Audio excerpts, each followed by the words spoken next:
Part 1. You'll hear a woman talking on the radio about sport aid. First, you have some time to look at questions 1 to 6.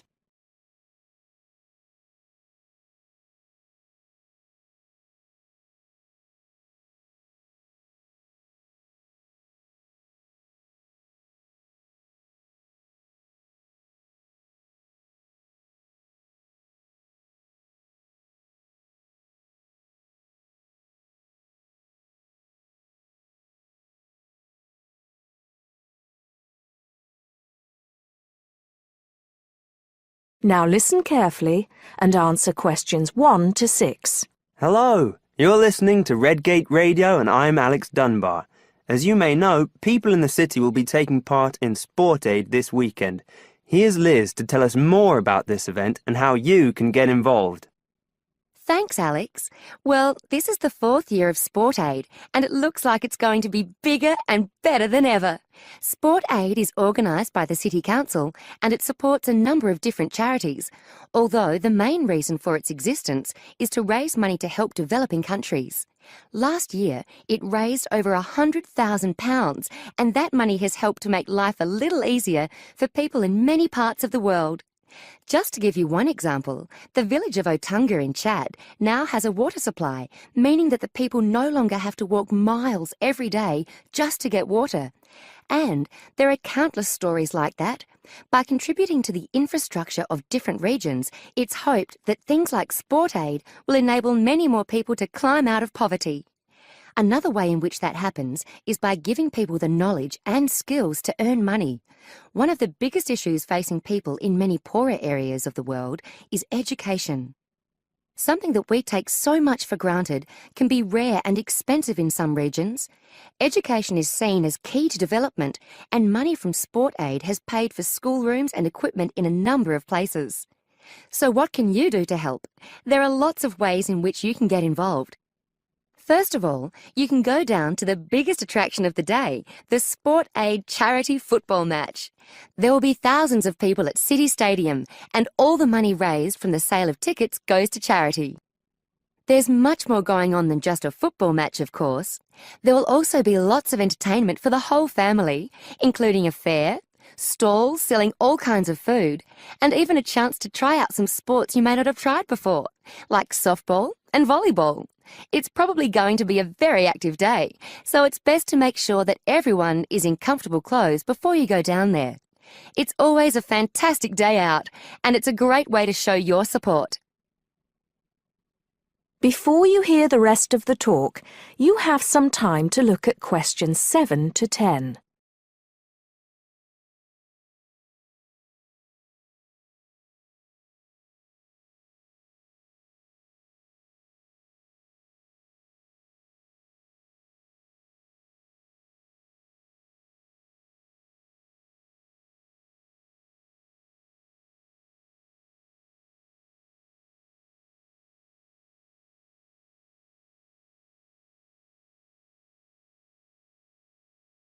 Now listen and answer questions 7 to 10.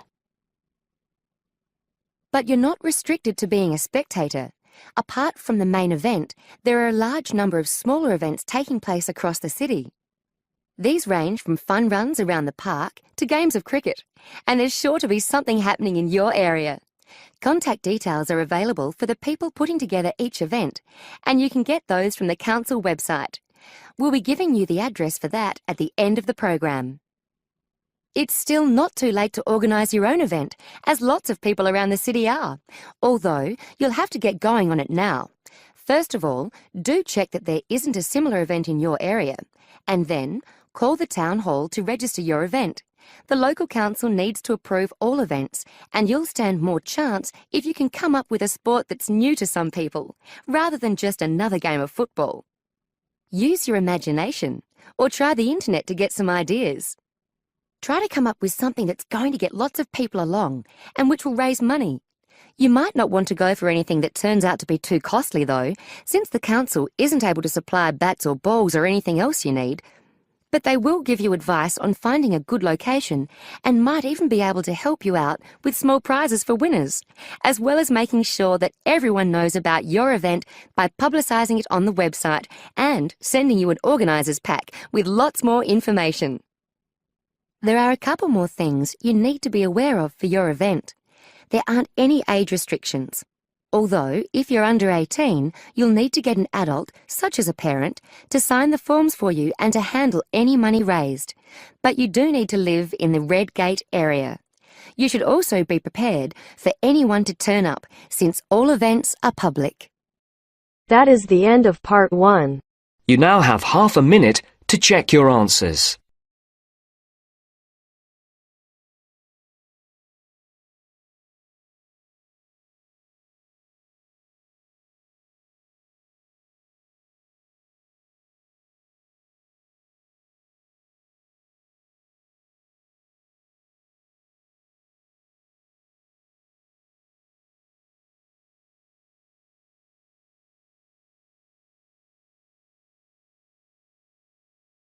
Now turns to part 2. Part 2. You will hear a local radio program about cycling courses in London. First, you have some time to look at questions 11 to 14.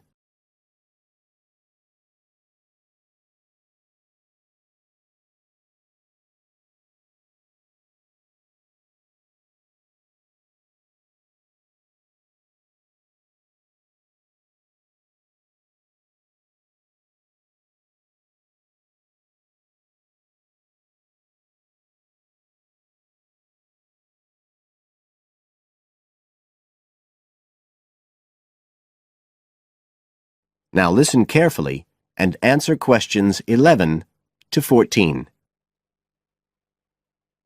There's been a great deal of interest lately in encouraging people to use bicycles instead of cars as a means of transport.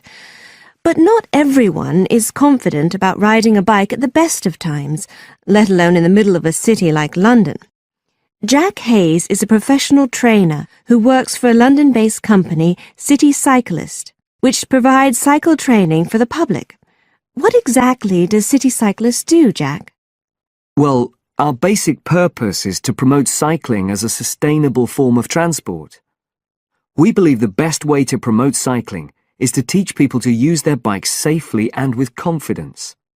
In European countries, people all learned from their parents, and they also learned in school. And when I tell them I teach people to ride bikes, they laugh. They think it's crazy. But here in London, it's completely different.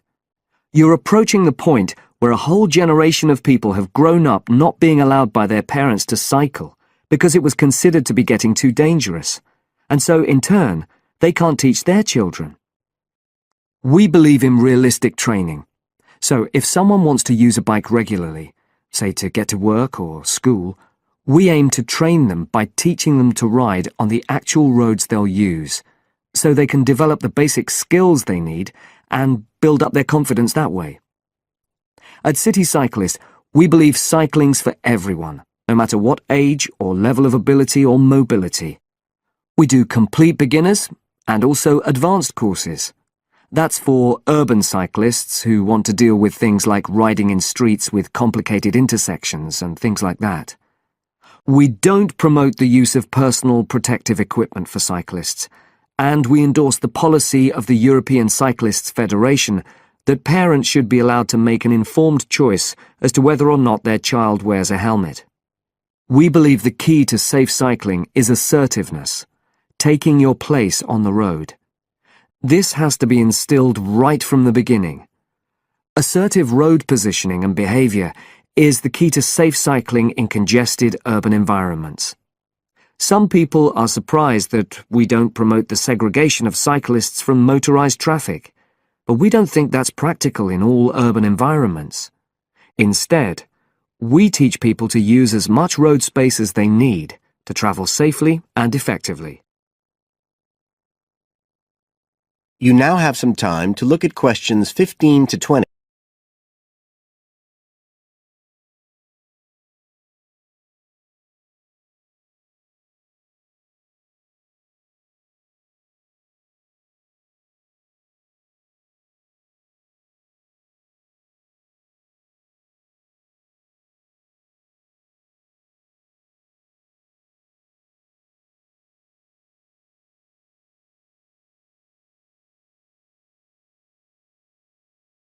Now listen and answer questions 15 to 20. Now, as well as courses for individuals, City Cyclist provides a number of services for organisations. For example, we can deliver fun, safe cycle training activities at schools, arranging courses so that the disruption of curriculum time is kept to a minimum. As well as this, in order to promote safe cycling, we have provided training courses for employees and staff of local councils. And we are also increasingly looking at developing training courses in companies in order to help employers work towards green transport plans by helping to increase the number of staff cycling to work. Right, so that's a brief summary of what we do. If any listeners would like to find out more about the organisation, you can have a look at our website. That's City Cyclist. CITI cyclist.co.uk. And in order to book lessons, you can either phone us on 020 7562 4028 or do it online. There's an application form on our website, and you can just download that and send it in. We charge £27.50 per hour for one-to-one lessons, plus £6 for each extra person. So you're looking at just £39.50 for a family of 3, say. If you've never been on a bike in your life before, we reckon we can get you riding in 1 hour, and for most people a course of road training usually takes 3 hours. But whether you're a parent or a child, an individual or an institution, we'll be happy to discuss your special needs and make a program just for you. That is the end of part 2. You now have half a minute to check your answers.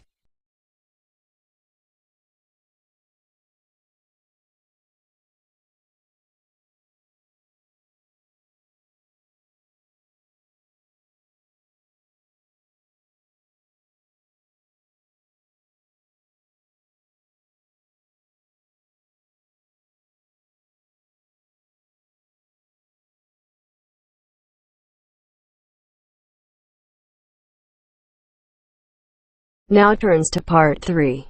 Part 3. First, you have some time to look at Questions 21 to 25.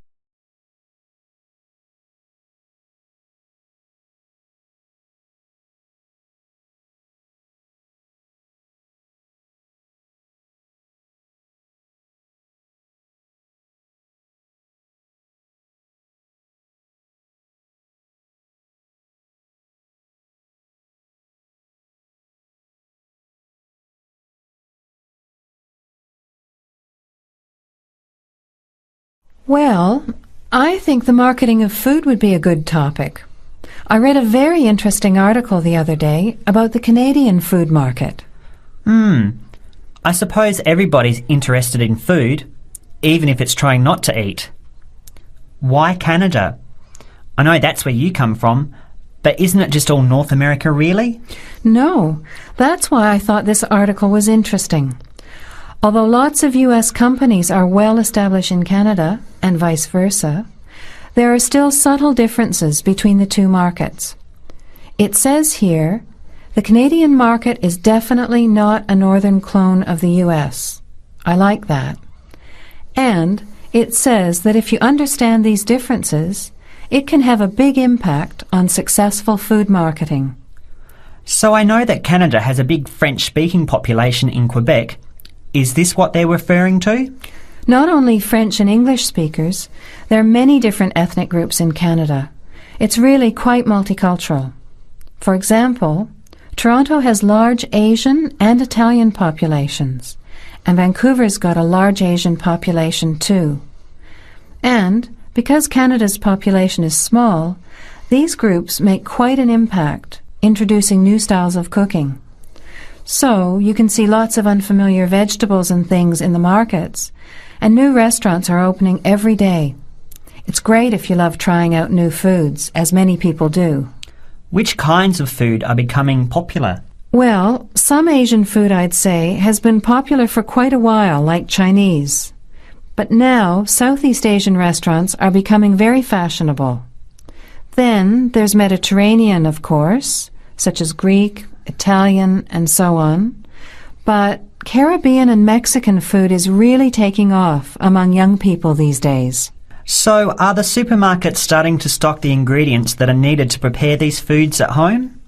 You know, all those unusual condiments and sauces. Yes, that's right. It's quite interesting going to the supermarket, isn't it? And noticing how they're introducing sections for foods of different nationalities. You can buy quite exotic products locally these days.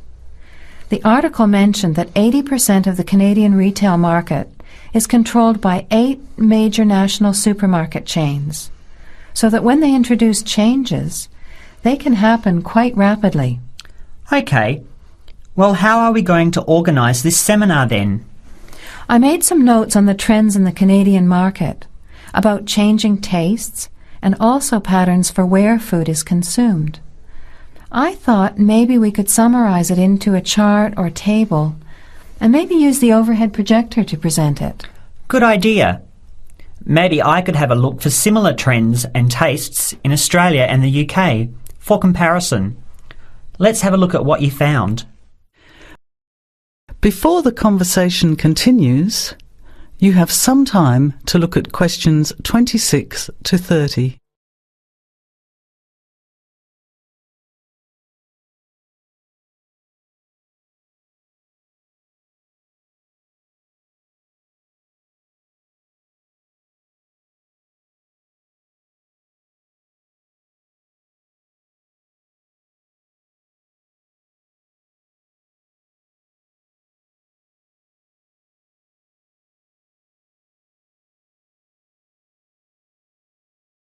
Now, answer questions 26 to 30. The most significant trend, it seemed to me, was that Canadians are definitely interested in healthy food. For example, did you know that salads are the 3rd most commonly eaten food in Canadian restaurants? Really? What about organic food then? Is that becoming more popular? Yes, it's definitely moving into the mainstream compared to a few years ago. And a recent survey showed that 4 out of 5 shoppers said that they check the fat and nutritional information on the packet when they're deciding what to buy. What other trends did you find out? There's one change I noticed straight away when I was home last year, in the meat department. You know, here the meat packaging says rump steak or 4-quarter chops and so on. Well, they discovered that most consumers these days didn't know what to do with these roasts and rounds and ribs. So the government approved a new naming system for cuts of meat, which is related to the required cooking technique. What a good idea. I've never really understood the difference between sirloin, rump, round and all those names. So how many new categories are there? 8. There are 3 kinds of steak, for grilling, for marinating and for simmering. And then there's what they call quick-serve beef, for stir-fries, I suppose. And premium oven roast, pot roast, and stewing beef. It's a great idea, isn't it? I hope it catches on here. I agree. Any other trends that you thought were significant? Well, what's really interesting is what the article called mobile meals. In other words, more and more Canadians are eating meals away from home, but not just eating more junk food. They're projecting a 40% increase in snack food sales over the next 3 years, and the growth is coming from healthy snacks. You know, the ones that have less cholesterol and fat, such as muesli bars, health food bars, and those types of products. Apparently, in the food marketing jargon, they're called nutritious portable foods, which means healthy snacks. The other major trend is that young people are doing more of the food shopping these days, so marketing has to be aimed more at them, as well as more conventionally at the mother. Thanks, Evelyn. I think we'll have an interesting discussion about these trends and the comparisons with other English-speaking countries. I'll see if I can get some information about them to compare with yours, and meet you on Friday to put it together. See you then. Bye. That is the end of part 3. You now have half a minute to check your answers.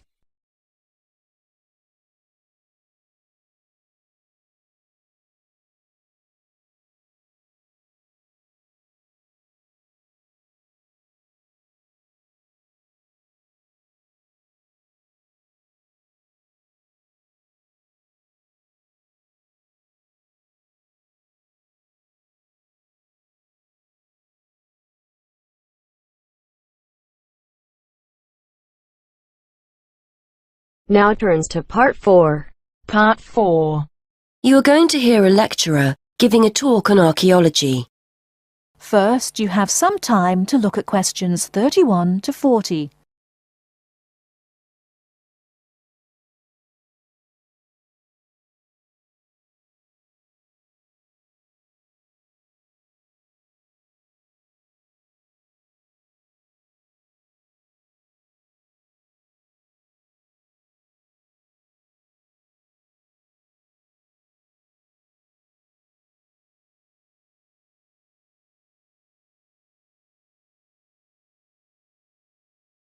Now, listen carefully and answer questions 31 to 40. Many thanks for inviting me along today to talk to you about the results of some very interesting recent archaeological research. The saying, "you are what you eat," is often applied to present-day dietary advice. Certainly, our bodies will show evidence of whether we eat healthily or live on fast food and takeaways. This can be particularly useful in archaeological research. Through a careful analysis of the ancient bones of our ancestors, we can tell a great deal about their diet and the way they lived. I'd like to talk to you today about some research into the early settlers of some remote tropical islands in the Pacific. When these people travelled to these new lands 3,000 years ago, they had to bring along all the resources they needed for survival, including food, plants and animals from their original homes. One such group were the Lapita people, who were early settlers of remote Oceania, several islands in the Pacific. When the Lapita set sail for the island Vanuatu, they brought with them domestic animals and crop plants. This allowed them to settle in an area where no humans had previously lived and that had limited natural resources. Archaeologists have been keen to discover to what extent these settlers and their domestic animals relied on the resources they'd brought with them compared to the native plants and animals they found on the island.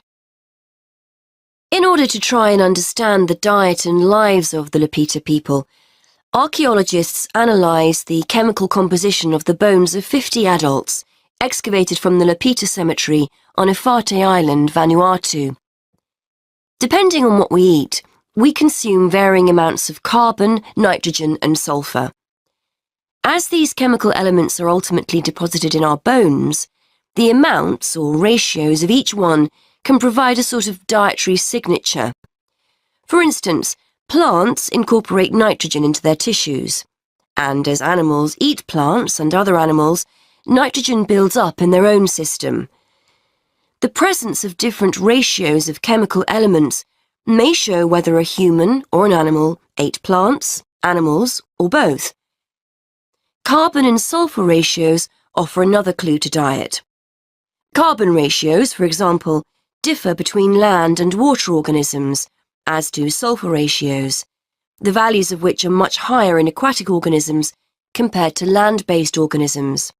As well as examining the settlers' bones, scientists carried out a comprehensive analysis of the chemical elements found in the settlers' likely food sources. This included modern and ancient plants and animals. They found that early Lapita inhabitants of Vanuatu may have searched for food rather than relying entirely on food they'd grown themselves during the early stages of colonization. In the longer term, they probably did grow and consume food from the resources they'd brought with them, but early on, they appear to have relied as much on a mixture of fish, marine turtles and fruit bats, as well as their own domestic land animals. They also provide clues to the culture of the settlers. Before the conversation continues, you have some time to look at questions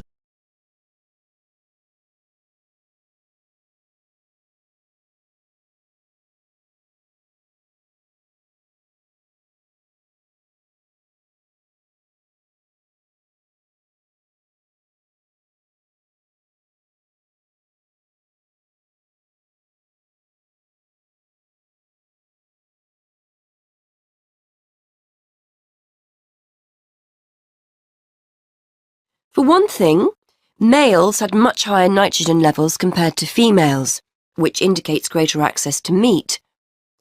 This difference in food consumption may support the hypothesis that Lapita societies were ranked in some way, or it may suggest dietary differences associated with the work people were involved in.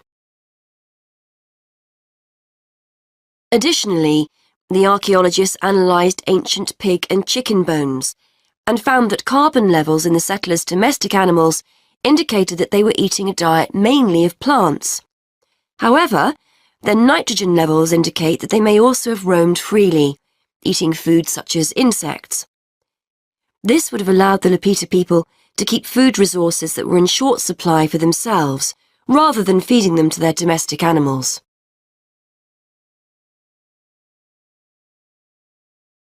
That is the end of part 4. You now have half a minute to check your answers.